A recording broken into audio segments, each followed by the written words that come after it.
It was close to midnight when I saw her. The street was unusually quiet for a Thursday, the kind of quiet that made your own footsteps sound like a question. I had just locked the small gate to my building when I noticed someone sitting on the bench across the street, shoulders hunched, hair tangled. For a second, I hesitated, recognition rising slowly, like warmth after a long, cold walk. It was Sarah. We hadn't spoken in months. Not since she'd quit the cafe where she worked and disappeared from the routes we used to cross. Me with my grocery bags, her with her headphones and books she never finished. I never knew much about her, but I always remembered the way she laughed too hard at small things, and how she always looked like she had somewhere else to be, but nowhere she really wanted to go. I crossed the street, slow, cautious. The closer I got, the more real she became. Eyeliner smudged, lips dry, hands clasped so tightly around her phone it looked like it might crack. She looked up when I said her name. Her voice cracked before her words did. "I have nowhere to sleep tonight." It wasn't a cry. It wasn't even a plea. It was like the sentence had been fighting its way up all day and finally escaped, breathless and tired. I stared at her. I didn't ask why. I didn't say, "What happened?" because I saw it in her eyes. The answer would be long, messy, and too heavy for a sidewalk, so I did the only thing that felt right in that strange stillness. "Do you want to sleep here?" I asked. My voice came out quieter than I intended. Not uncertain, just gentle. She blinked at me like she hadn't heard, or maybe like she hadn't expected anyone to ask that. Then she nodded. I didn't take her hand. I didn't touch her. I just turned, walked back toward my building, and heard her footsteps fall in behind me like a second thought. Inside, the elevator was out of service again, so we climbed 3 flights of stairs without saying anything. The silence was thick, but not uncomfortable, just full of things that didn't know how to be said yet. My apartment was small, books stacked in corners, a couch that squeaked, kitchen tiles cracked in places no one noticed but me, but it was clean. Lived in, real. "You can have the couch," I said, pulling the spare blanket from the hall cabinet. She nodded again, still without a word. I made tea, chamomile, the only kind I had, and set the mug on the table. She didn't drink it, just held it, both hands, like she needed to feel something. I sat across the room, on the floor, back against the bookshelf. I didn't ask questions. I didn't offer advice. I just stayed. That seemed to be what she needed more than anything. After a while, she whispered, "Thank you," almost as if she hoped I wouldn't hear it. I nodded. Once. She curled up on the couch, eyes open but unfocused, and I stayed on the floor, listening to the radiator click, to the wind outside, to the soft sound of her breathing as it evened out. I didn't sleep that night, but I didn't feel tired. Morning arrived slowly, slipping through the thin curtains in streaks of tired gold. I hadn't moved from my spot on the floor. At some point, I had leaned my head back against the bookshelf, eyes drifting open and closed. Not quite sleeping, not quite awake. The apartment was still, the kind of still that makes every breath sound deliberate. Sarah was on the couch, curled up beneath the blanket I'd given her, one hand beneath her cheek, the other still loosely resting on the now cold mug of tea. She looked younger in sleep, not in years, but in something softer, like the weight she'd carried last night had, just for a moment, set itself down beside her. I got up quietly and moved to the kitchen. The kettle's whistle cut through the silence a little too sharp. I winced, glanced over. She stirred. Eyes fluttered open. For a second, I saw confusion flicker across her face. Then she saw me, and something settled in her gaze. Not trust, not yet, but the absence of fear. "I didn't mean to fall asleep," she said, voice dry. "It's okay," I replied. "You needed it." She sat up slowly, blanket still wrapped around her shoulders like armor. I poured 2 mugs of tea, same kind as last night, and set one on the table in front of her. She looked at it, then at me. "You don't even know why I'm here," she said. I nodded. "You're here. That's enough for now." Her lips parted, like she wanted to argue, but she didn't. She took the mug in both hands, sipped, winced at the heat, then held it closer to her chest. We didn't speak for a while. I sat at the table across from her, sipping my own tea, the kind of quiet between us that felt like a hallway, long, uncertain, but leading somewhere. The clock ticked. A dog barked down the street. Life moved on around us, but here, everything felt suspended. After a few minutes, she looked at me, really looked. "I had a fight," she said, "with my sister. I've been staying with her for months, and last night it just exploded." She said I don't try hard enough, that I always expect someone to catch me when I fall. Her eyes didn't meet mine when she said that. I didn't speak. Not because I didn't know what to say, but because I've learned that sometimes, silence holds more than words can. "I packed my bag in 5 minutes and left," she continued. "No plan, no idea where to go. I was walking around for hours before I ended up on that bench." I nodded slowly. "And now you're here." "Yeah," she said, almost with a laugh. Now I'm here, on your couch, drinking your tea. You're welcome to stay, I said. As long as you need. She looked down at her mug, fingers tightening around it. That's a dangerous thing to offer someone like. Maybe, I said, but I trust myself. Her head tilted slightly, like she was trying to decide whether that was admirable or foolish, but she didn't push it. Instead, she asked, "Do you have any bread?" I smiled. "Yeah, and butter. No promises on freshness." "That'll do," she said, and for the first time, there was a hint of light behind her eyes. I made toast. We ate in silence, but it wasn't the same kind of silence as before. This one felt lighter, less like a hallway, and more like a room we'd already entered. She stayed seated long after the crumbs were gone, legs folded beneath her, looking around my apartment like she was memorizing the corners. "I'll find a place soon," she said, almost apologetically. "No rush," I replied. She didn't argue, didn't thank me, just sat there, quietly, like someone learning how to breathe again. The next morning felt different, not louder, not brighter, just changed in a way I couldn't quite explain. I woke before the sun touched the windows, the habit of years without anyone beside me. My apartment was quiet except for the occasional creak of the pipes and the distant hum of traffic, but something about the air felt occupied, not heavy, just lived in. I moved through the kitchen slowly, trying not to make noise. I wasn't sure if she was still asleep, or if she'd quietly packed her things and left before dawn. The idea made something shift in my chest, not panic, just a quiet kind of disappointment. But then I saw it. Her shoes, by the door. The blanket, neatly folded on the couch. The mug from the night before, rinsed and drying beside the sink. I wasn't alone. I made coffee. 2 mugs this time, not out of assumption, more like hope disguised as routine. As the scent filled the room, I heard the door creak and her footsteps, soft and slow, padding into the kitchen. She was wearing the same clothes from the night before, sleeves pushed up, hair tied loosely like she hadn't thought too much about it. "Smells good," she said, voice rough from sleep. "Hope you like it strong." She nodded and took the mug I offered without hesitation.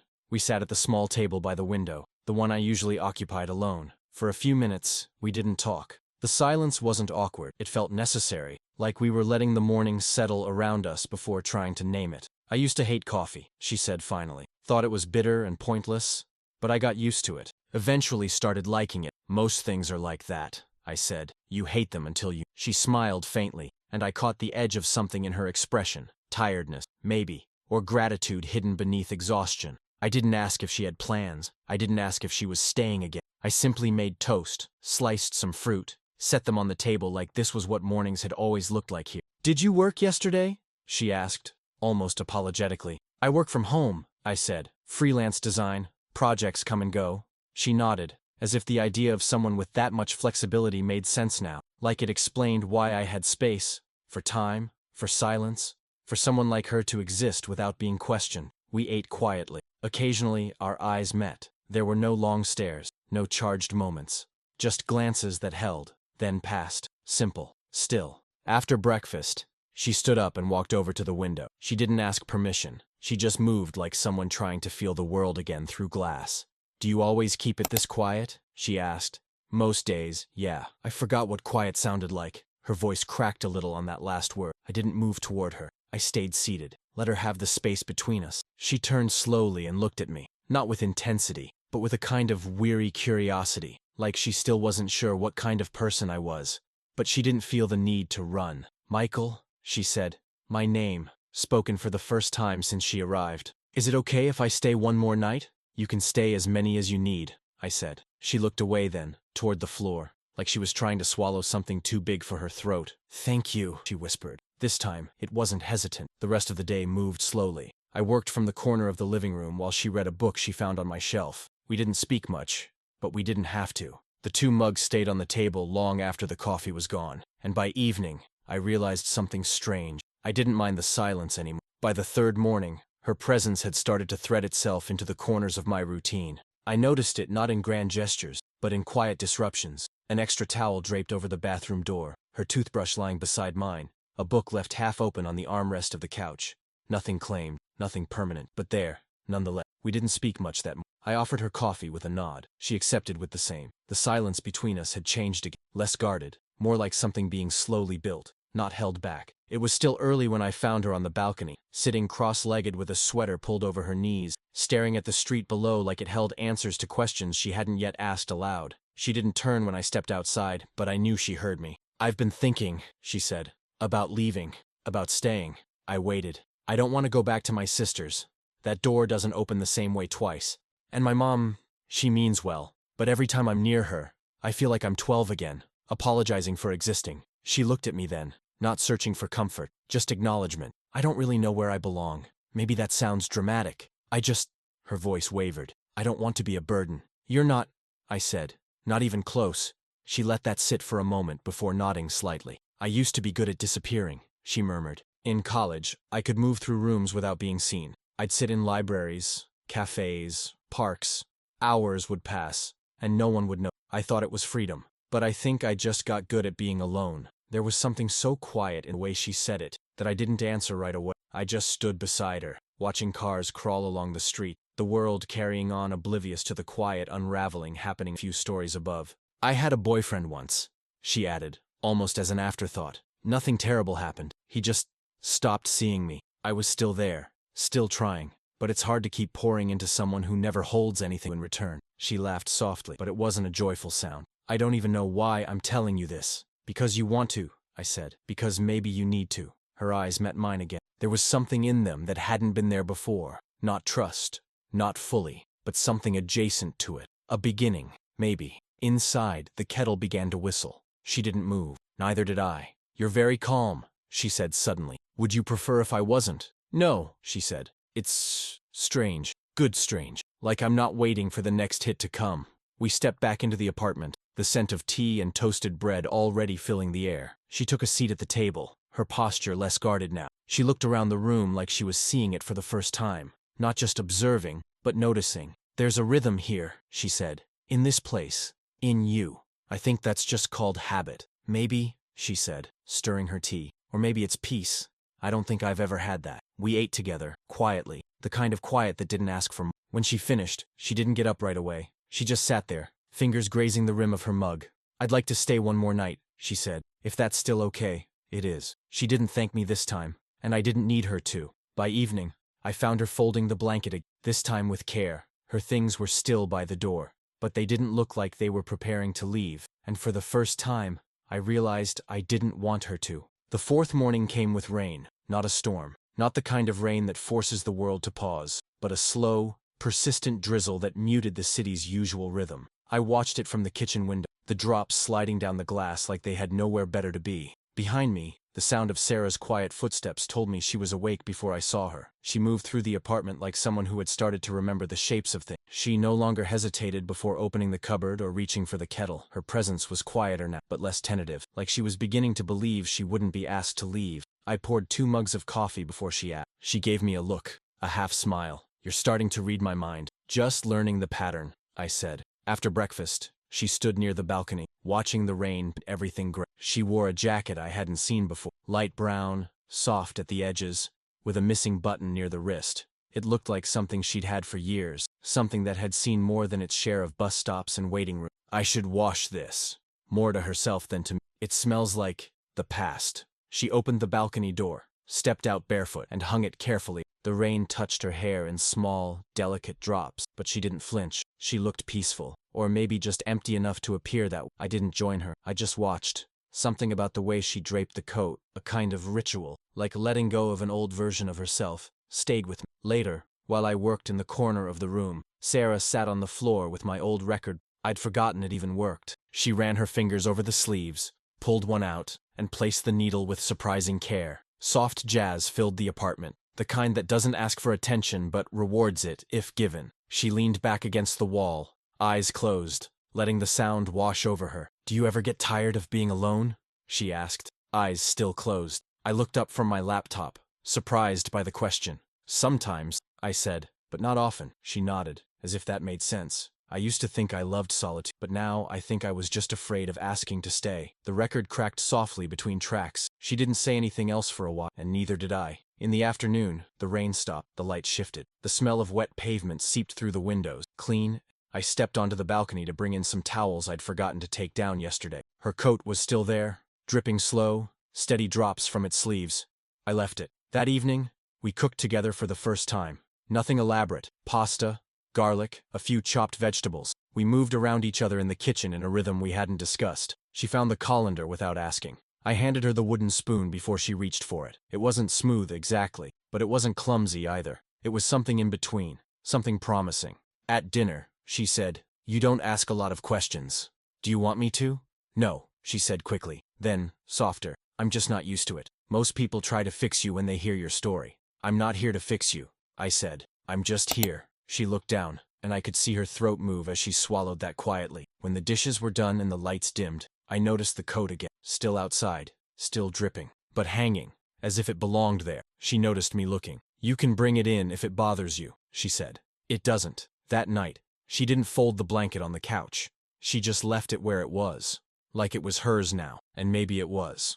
By the time the 5th day came, the rhythm of her presence had become something I no longer questioned. There were still no labels, no conversations about what any of this meant, but she was there, moving through my space with a kind of quiet that left marks.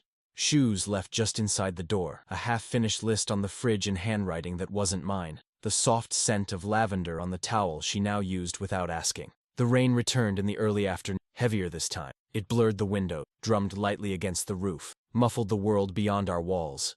Inside, everything felt warmer, smaller, the kind of day that invites stillness. "I used to love the rain," she said from the kitchen, her voice reaching me where I sat on the floor beside the bookshelf. "When I was little, I thought it was a kind of magic, like the sky crying secrets. And now?"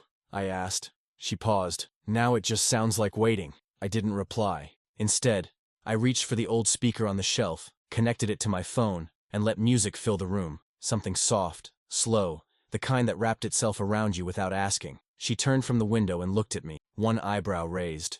"Are we doing a rainy day playlist now?" "Why not?" I said. "Feels like the right kind of day for it." She disappeared into the kitchen and came back with 2 mismatched mugs of tea, one of them chipped near the rim, her favorite, she'd claimed, on her second night here. She handed mine to me and sat cross-legged on the rug, her sweater sleeves pulled over her hands, damp hair clinging to her jawline. The rain thickened. A distant roll of thunder hummed through the "Let's cook something," she said suddenly. "Something warm." We moved into the kitchen, and for a while the air filled with the clatter of pans, the sizzle of onions, the low hum of her humming under her breath. She moved with a kind of lightness I hadn't seen in her before, like the act of creating something, even something as small as a meal, gave her weight in the... At one point, she reached for a jar on the top shelf, couldn't quite reach, and turned toward me with an exaggerated sigh. "You're tall. Make yourself useful." I passed it to her without a word. She smirked. No witty reply. I'm pacing myself. Dinner was simple. Spiced lentils, rice, roasted vegetables. She plated the food with an artist's eye, arranging things carefully, even though we both knew we'd eat on the couch, legs tucked beneath us like kids at a sleepover. When we sat, the windows fogged with heat and rain, she tucked her legs under the blanket that become her. The music still played softly in the background. For a moment, neither of us spoke. "This doesn't feel real," she said finally. "What doesn't?" "This. You. The quiet. Like I accidentally stepped into someone else's life." "Maybe it's your life now," I said. She shook her head. "I don't know how to belong somewhere. I'm used to temporary things.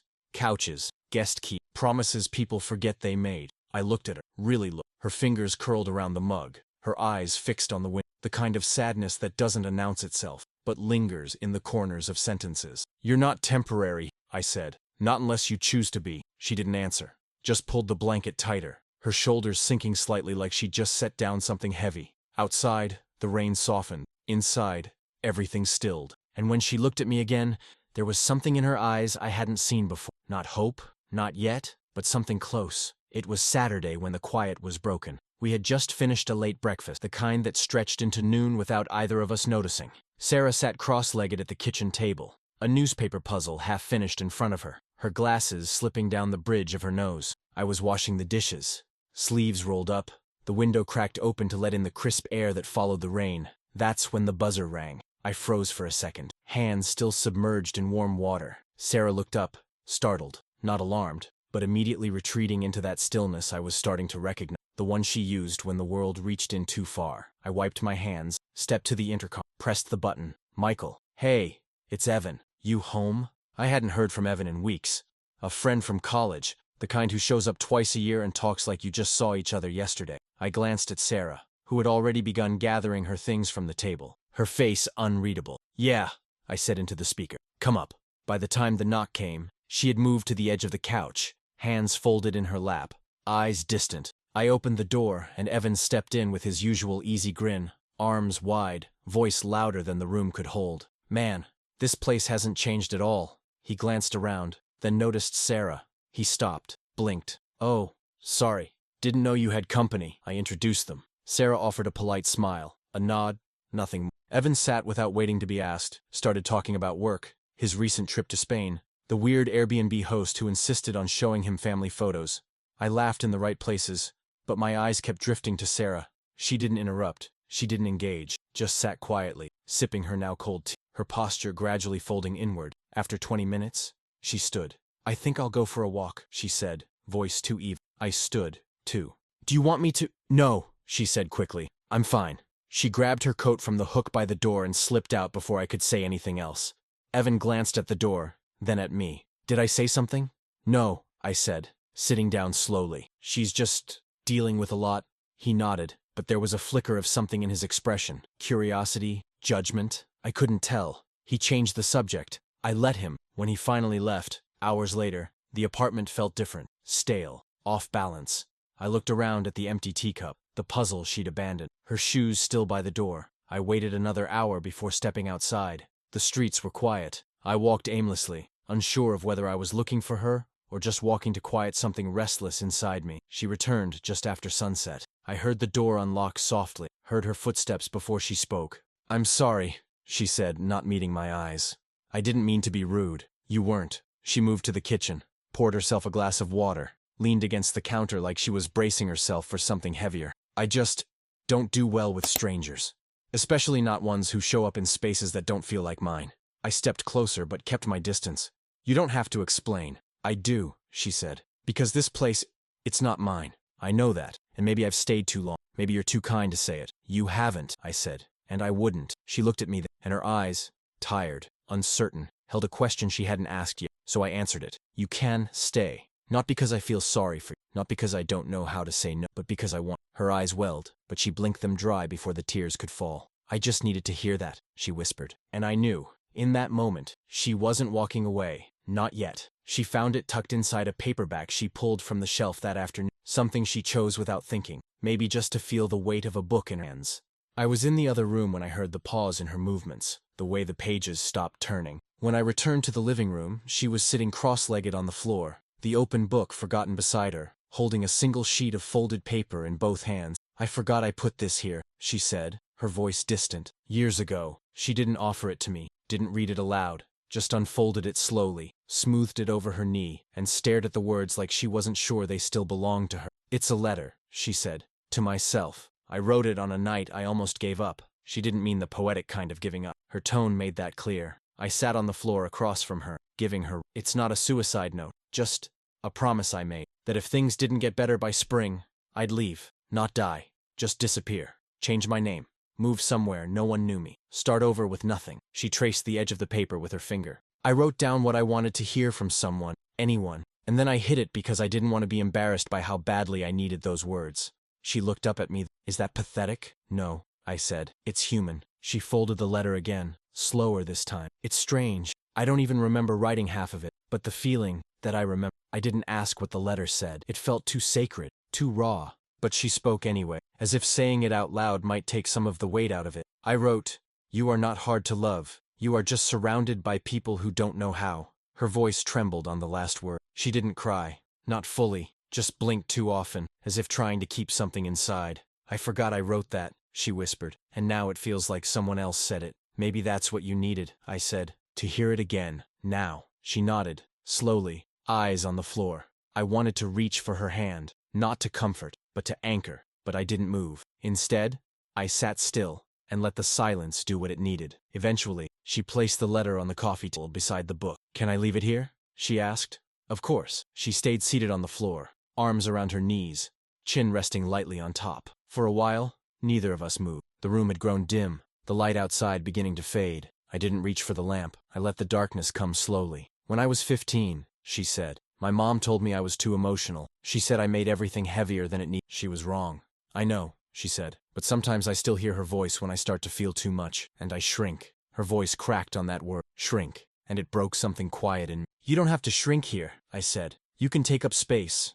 She closed her eyes, just for a moment, but when she opened them again, something had softened in her face. Not peace, but rest.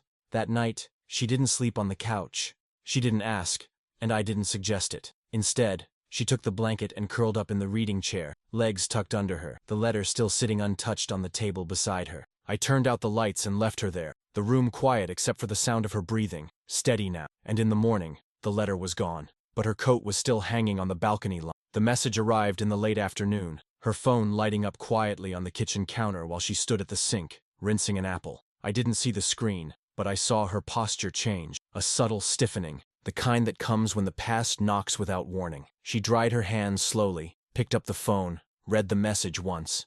Then again, she didn't speak, just moved to the chair by the window and sat down, the phone resting face down on her thigh like it was heavier than it should be. "Everything okay?" I asked. She hesitated, then nodded, then shook her head. "It's a friend," she said, "from before. She's moving out of the city. Asked if I want to take her room. Cheap rent, immediate move-in." I waited. The room felt suddenly smaller, like the walls were leaning in to listen. "It's a good offer," she continued. "Practical, clean start, new neighborhood, no history." She looked up at me then, searching my face for something. Permission, maybe, or resistance. I gave her neither. "What do you want to do?" I asked. Her mouth opened slightly, then closed again. She looked back at the window, at the street below, people moving with purpose, destinations already chosen. "I don't know," she said. "That's the problem. I always take the option that looks safest on paper, and then I wonder why I still feel empty." I stood and walked to the counter, poured myself a glass of water, gave her time. When I turned back, she was still there,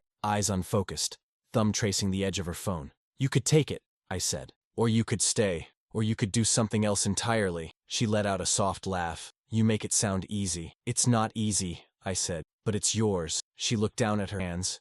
"If I stay, I'm scared I'll depend on this, on you. And if I leave, I'm scared I'll disappear again." I didn't sit beside her. I knelt in front of her instead, keeping space, but lowering myself to her level. "Staying doesn't mean you're trapped," I said, "and leaving doesn't mean you failed. The only thing that matters is that you choose, not because you're afraid, but because it feels true." Her eyes filled slowly, not with panic this time, but with something steadier, recognition. She picked up her phone again, stared at the message one last time, then locked the screen and placed it on the table beside her. "I don't want to go," she said quietly. "Not yet." Something in my chest loosened, not relief exactly, but alignment.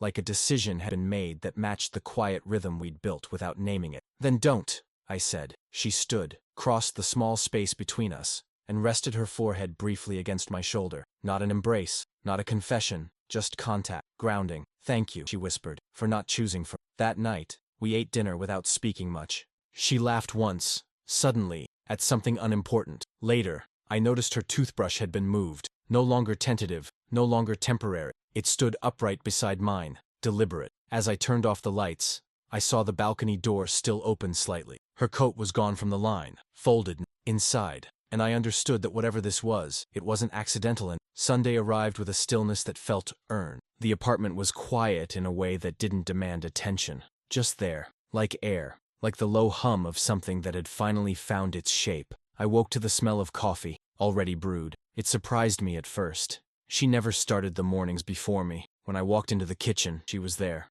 barefoot, her hair pulled back loosely, wearing one of my old sweaters like it had always been hers. She handed me a mug without looking up.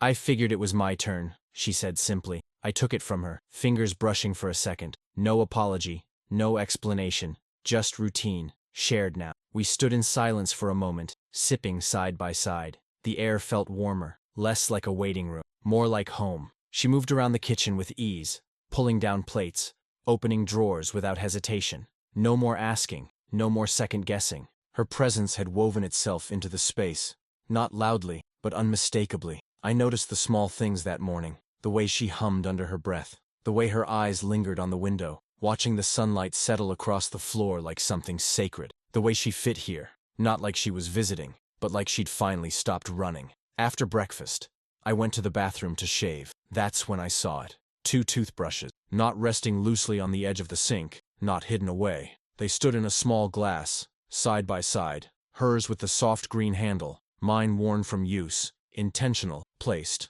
I stood there for a long moment, staring. It wasn't dramatic. There was no rush of realization, just quiet confirmation that something had shifted. When I returned to the living room, she was curled up in the chair by the window, knees tucked to her chest, book open but unread in her lap. She looked up when I entered, held my gaze for a beat longer than usual. "I moved my things around a little," she said. "Hope that's okay." "It is," I said. We didn't talk much after that. The day unfolded in quiet increments. Laundry, a walk to the corner store, music low in the background, everything unremarkable on the surface, but not to me. That evening, as the light dimmed and the street outside grew still, we sat on the couch, shoulder to shoulder, the blanket pulled loosely over us. She didn't say anything for a long time, just rested her head lightly against me. "When I first came here, I didn't think I'd stay more than one night. I kept waiting for you to ask me to, or for the moment it would all feel too much. And now?" She was quiet. Now it just feels like, maybe I've arrived." I didn't answer. I didn't need to. She reached down, took my hand, not tightly, just enough. Outside, the city moved on. Inside, we stayed still, and that's how it was. No declarations, no ending, just two toothbrushes, side by side, waiting for morning.